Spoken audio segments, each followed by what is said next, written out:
மார்க்கண்டேயன் அவர்கள் பேசியது வந்து அவதூறை தாண்டி வந்து அபத்தமானது. அப்படியெல்லாம் ஒரு முதலமைச்சரை பேசலாமா அப்படின்னா நிச்சயமா நீங்க பேசக்கூடாது. நாங்க என்ன கோமாளி பையில நினைச்சுக்கிட்டு இருக்கிற சட்டமன்றத்தை பூட்டுவானா, பூட்டினா உனக்கு எலும்பு இருக்காது, உடைச்சிட்டு தான் உன்னை அடிப்பு விடுவானா.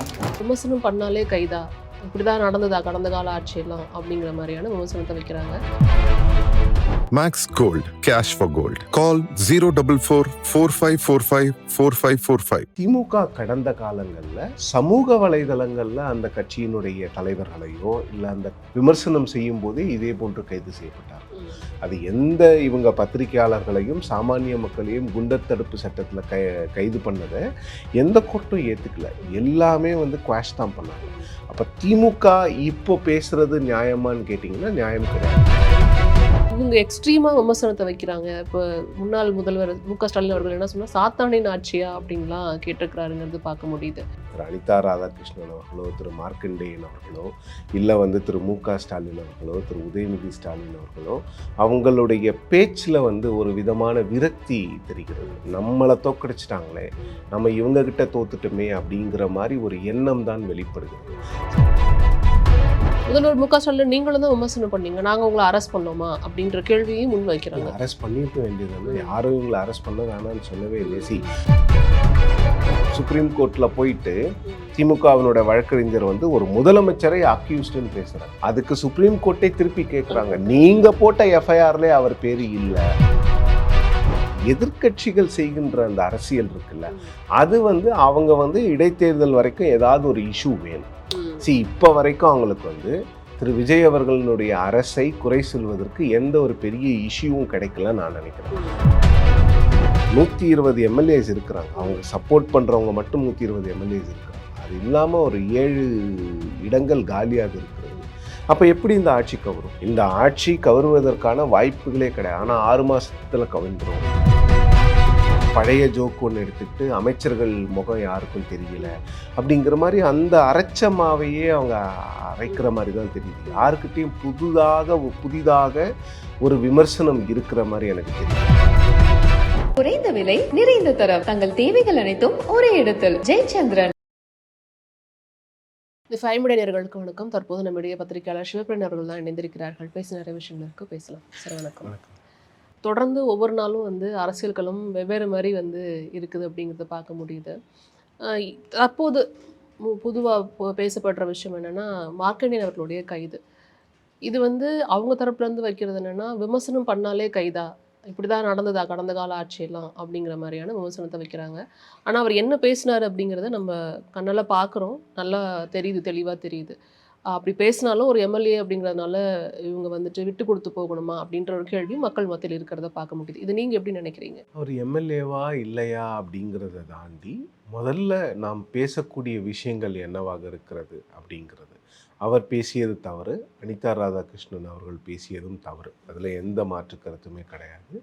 அதற்கு நீங்கள் சரியான நடவடிக்கை அப்படின்னா நீங்கள் டிஃபமேஷன் கேஸ் போடணும், அவர்கள் மீது அவதூறு வழக்கு போடணும், இல்லை ஒரு ப்ராசஸை ஃபாலோ பண்ணணும். இங்கே தாவேகா மீது வைக்கப்படுகின்ற விமர்சனம் என்னவென்று பார்த்தீர்கள் என்றால் இம்மீடியட்டாகவே இவங்க வந்து ஒரு விஷயம் நடந்த உடனே ஒரு எம்எல்ஏ அப்படின்னு பாராமல் கூட இவங்க போய் கைது பண்ணுறாங்க. அப்படின்னும் போது இதில் ஏன் வந்து தாவேகா சொல்கிறது வந்து எடுப்படுது அப்படின்னு பார்த்தீங்கன்னா, திமுக கடந்த காலங்களில் சமூக வலைதளங்களில் அந்த கட்சியினுடைய தலைவர்களையோ இல்லை அந்த கட்சியினுடைய ஆட்சியை பற்றி வந்து விமர்சனம் செய்யும் போதே இதே போன்று கைது செய்யப்பட்டார். அதனால் திமுக பேசுகிறது வந்து மக்கள்கிட்ட பெருசாக எடுபடாததுக்கு காரணம் அவர்களுடைய பாஸ்ட் டீட்ஸ். அவங்க என்ன பண்ணாங்க, பத்திரிகையாளர் திரு சவுக்கு சங்கர் அவர்களுக்கு நேர்ந்தது என்னங்கிறது நமக்கு எல்லாம் தெரியும். அது இல்லாமல் யூடியூபர் மாரிதாஸ் போன்றவர்களை எல்லாம் குண்டர் தடுப்பு சட்டத்தில் கைது செய்தாங்க. அது எந்த இவங்க பத்திரிகையாளர்களையும் சாமானிய மக்களையும் குண்டர் தடுப்பு சட்டத்தில் கைது பண்ணதை எந்த கோர்ட்டும் ஏற்றுக்கல. எல்லாமே வந்து குவாஷ் தான் பண்ணாங்க.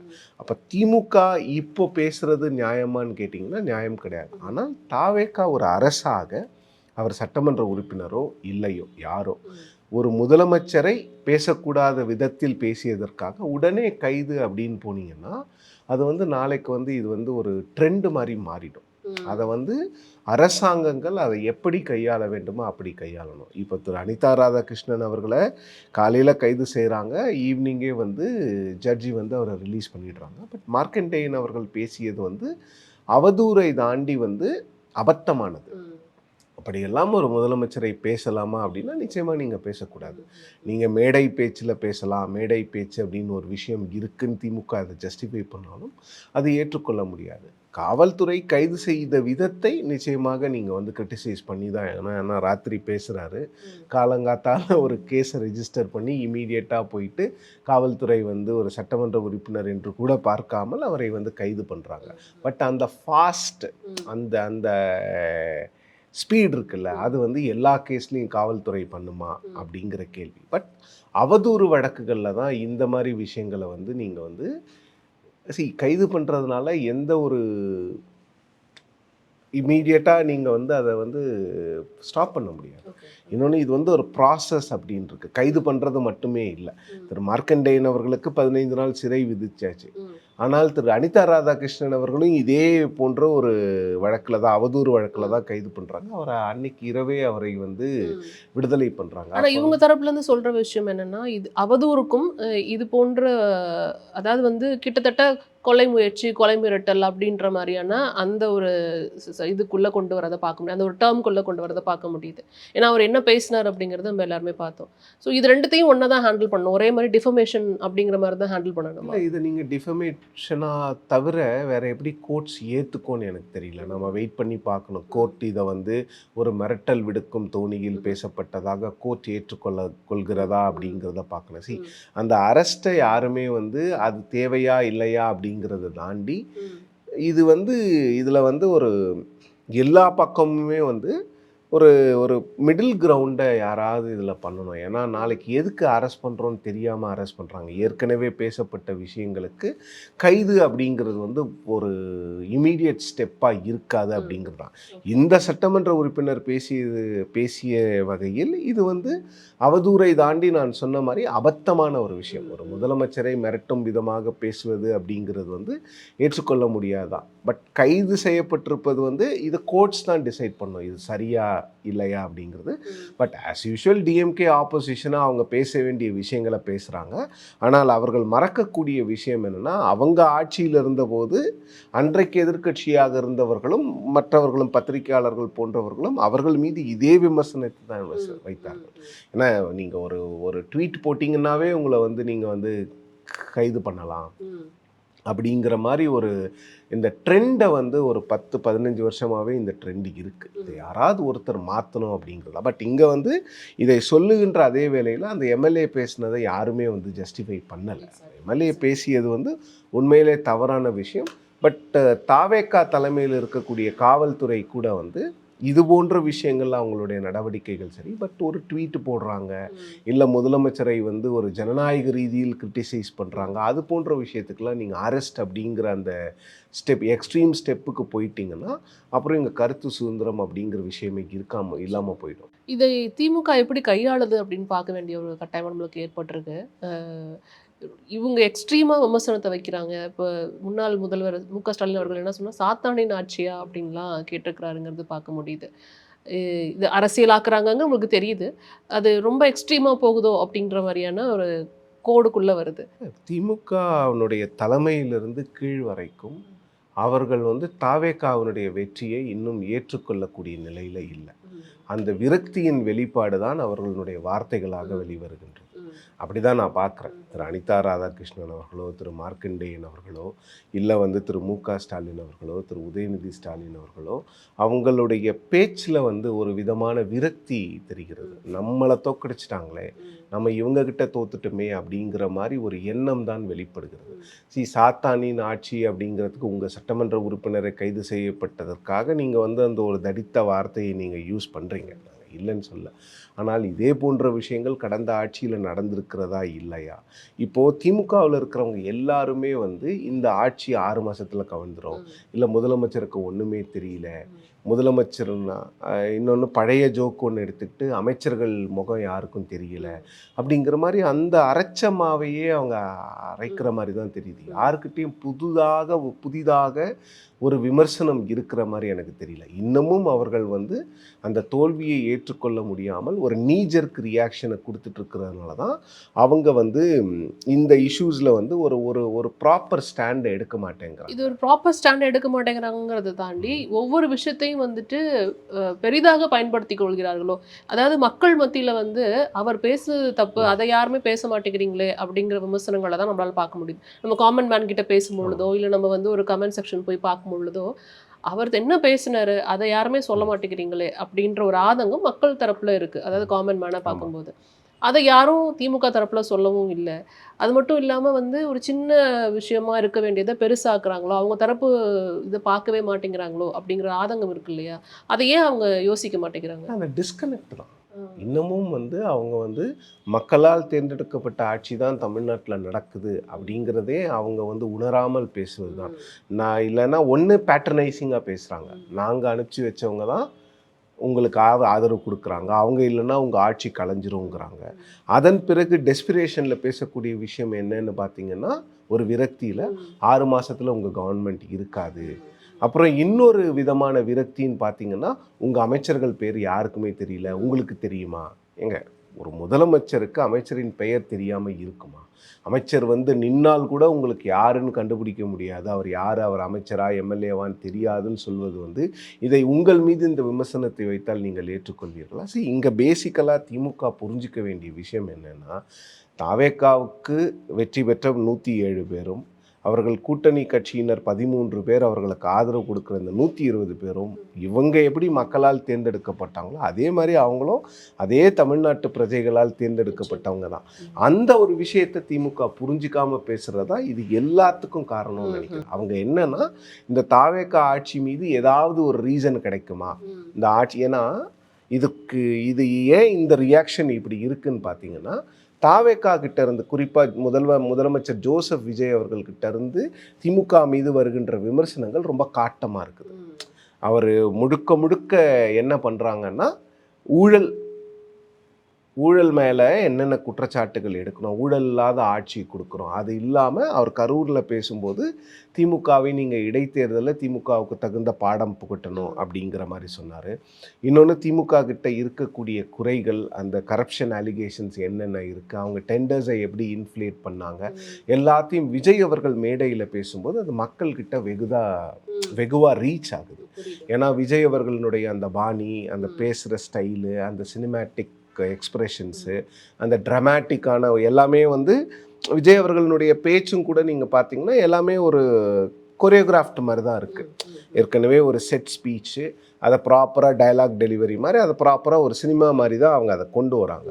அது மக்கள்கிட்ட ரீச் ஆகும்போது திமுகவுக்கு இயல்பாக ஒரு பயமும் ஒரு கோபமும் வெளிப்படும். அந்த கோபத்தினுடைய வெளிப்பாடு தான் வெவ்வேறு விதமாக வெவ்வேறு விரக்தியாக அது வெளியாகுதுன்னு நான் பார்க்குறேன். அதில் தான் அவங்க எம்எல்ஏ என்ன பேசுனாங்க அப்படிங்கிறதெல்லாம் மறந்துட்டு, இது என்னன்னா தாவேக்கா ஆட்சியை ஏதாவது ஒரு இடத்துல நம்ம கிரிட்டிசைஸ் பண்ண முடியுமா, அவங்களை எப்படியாவது அவங்களுக்கு வந்து ஒரு கெட்ட பேரை வாங்கி கொடுக்க முடியுமா, எப்படியாவது ஒரு இஷ்யூவை பெருமளவில் கொண்டு போக முடியுமா அப்படிங்கிற இடத்துல தான் திமுக இதை அணுகிறாங்களே தவிர, இதனால மக்களுக்கு தாவேக்கா மீது ஏதாவது சிம்பத்தி வந்துருமோ, நாம மக்களை விட்டு மீண்டும் அந்நியப்பட்டு போறோமோ அப்படிங்கிற எண்ணம் திமுக கிட்ட இல்லை. இப்போ கிடைக்கிற எல்லா வாய்ப்பையும் பயன்படுத்திட்டு இடைத்தேர்தலில் இவங்களுக்கு சாதகமாக அதை பயன்படுத்திக்க முடியுமான்னு பார்க்குறாங்களா அப்படின்னு பார்க்க வேண்டியது இருக்கா இதை? இல்லை வந்து நீங்கள் சொன்ன மாதிரி இன்னும் வந்து அந்த நிஜத்துக்குள்ளே அவங்க வரவே இல்லை, அதை ஏற்றுக்கவே இல்லை, அதனால தொடர்ந்து இப்படியே தான் இருப்பாங்க, அப்படி எடுத்துக்கலாமா? இல்லை, அவங்க நிஜத்துக்குள்ளே வரலைங்கிறது என்னால் உறுதியாக சொல்ல முடியும். அவர்களுடைய பேச்சுகளினுடைய வெளிப்பாடு அப்படிதான் இருக்கிறது. அவங்களுடைய பேச்சுகளினுடைய வெளிப்பாடு என்னன்னு பார்த்தீங்கன்னா, இன்னும் வந்து அந்த வெற்றியை அவர்களால் ஏற்றுக்கொள்ள முடியவில்லை. இல்லைன்னா 120 எம்எல்ஏஸ் இருக்கிறாங்க, அவங்க சப்போர்ட் பண்ணுறவங்க மட்டும் 120 எம்எல்ஏஸ் இருக்கிறாங்க, அது இல்லாமல் ஒரு 7 இடங்கள் காலியாக இருக்கிறது. அப்போ எப்படி இந்த ஆட்சி கவரும்? இந்த ஆட்சி கவருவதற்கான வாய்ப்புகளே கிடையாது. ஆனால் 6 மாதத்தில் கவிழ்ந்துடும். தொண்டர்களை நீங்கள் உற்சாகப்படுத்துறதுக்கு வேறு விதத்தில் உற்சாகப்படுத்தலாம், இப்படி தான் உற்சாகப்படுத்தணும்னு கிடையாது. ஸோ அப்போ என்னன்னா, இந்த ஆட்சி இருக்கக்கூடாது. இதே போன்று தான் எடப்பாடி பழனிசாமி அவர்களுக்கு 3 மாதம் 4 மாதம் டைம் ஃபிக்ஸ் பண்ணார் அன்றைக்கு எதிர்க்கட்சி தலைவர் திரு மு.க. ஸ்டாலின் அவர்கள்.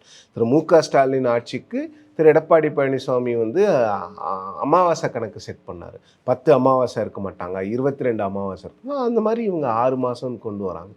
இந்த கவர்மெண்ட் கவிழாது அப்படிங்கிறது விஜய் அவர்களுக்கும் தெரியும், மக்களுக்கும் தெரியும், திமுகவுக்கும் தெரியும். அப்போ ஏன் அது மறுக்கிறாங்கங்கிறது தான் கேள்வியாக இருக்குது. இந்த இந்த விஷயத்தை பொறுத்த வரைக்கும் அவங்க தரப்பில் வைக்கிற குற்றச்சாட்டு என்னென்னா, கடந்த நாங்கள் ஆட்சி பண்ணிட்டு இருக்கும்போது முதல்வர் மு.க. ஸ்டாலின் நீங்களும் தான் விமர்சனம் பண்ணீங்க, நாங்கள் உங்களை அரெஸ்ட் பண்ணோமா அப்படின்ற கேள்வியும் முன் வைக்கிறாங்க. அரெஸ்ட் பண்ணியிருக்க வேண்டியதானே, யாரும் இவங்களை அரெஸ்ட் பண்ண வேணாம்னு சொல்லவே இல்லை.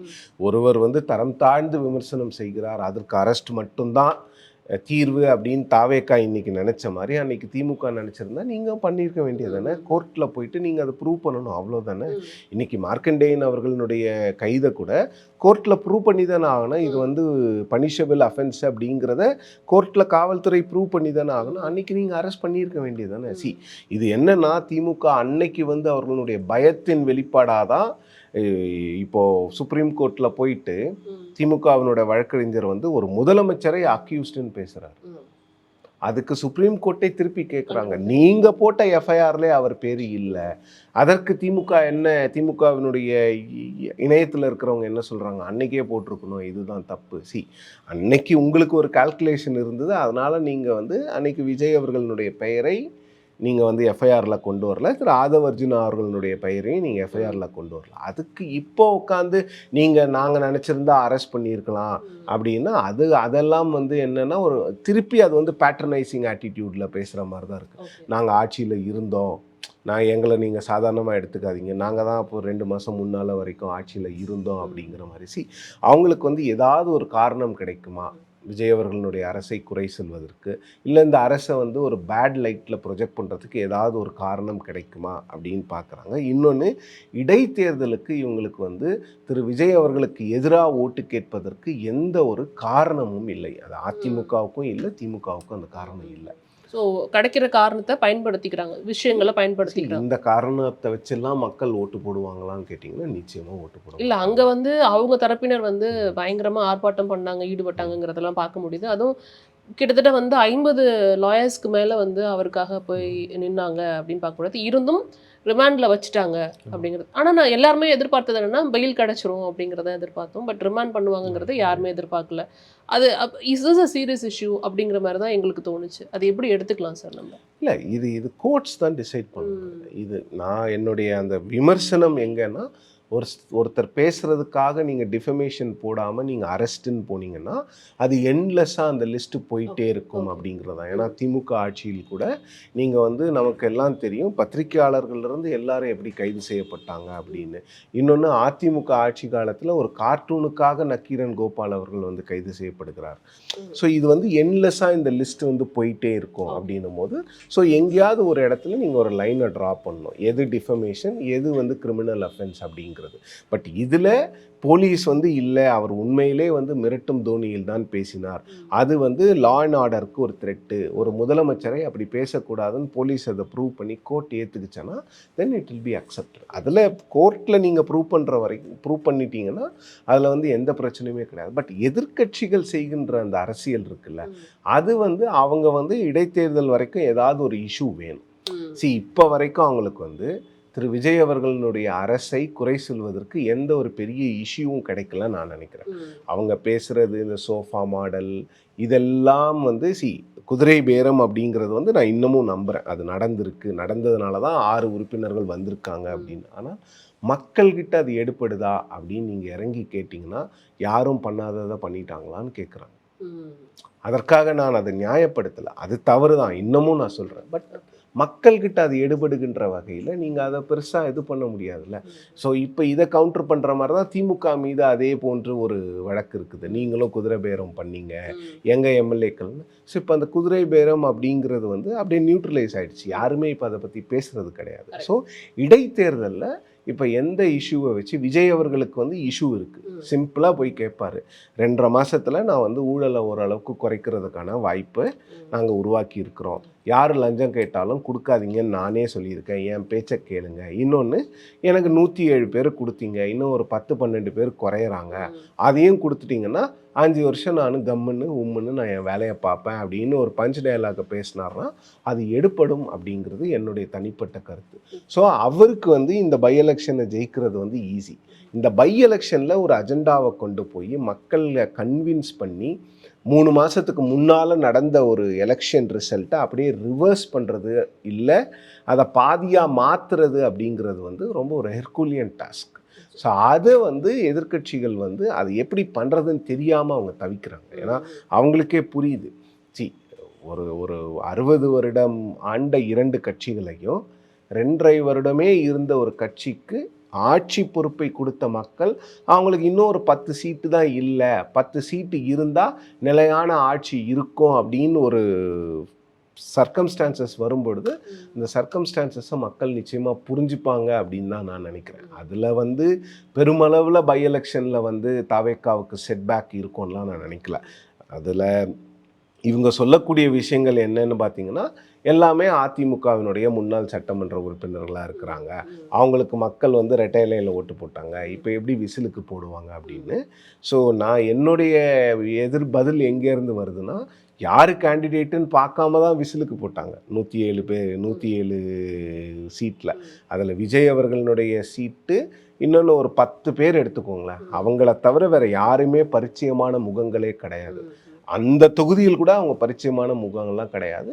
விஜய் கட்சியில் இருக்கக்கூடிய அந்த தாவேக்காவில் இருக்கக்கூடிய தொண்டர்களுக்கும் இன்னொன்று விஜய் அவர்களுடைய சினிமா ரசிகர்களுக்கு மட்டுமே அவங்க தெரிஞ்சிருப்பாங்க மேக்சிமம். அப்படிப்பட்ட ஆட்களுக்கு தான் மக்கள் வந்து அவங்க முகத்துக்கு பார்த்து ஓட்டு போடாமல் விஜய் அவர்களுடைய முகத்திற்கும் அந்த சின்னத்துக்கும் ஓட்டு போட்டிருப்பாங்க. பட் அந்த இடைத்தேர்தலில் வந்து பெருமளவில் இவங்களால் வந்து தாவேக்காவை வந்து வீழ்த்த முடியும் அப்படிங்கிறதுலாம் எனக்கு நம்பிக்கை இல்லை.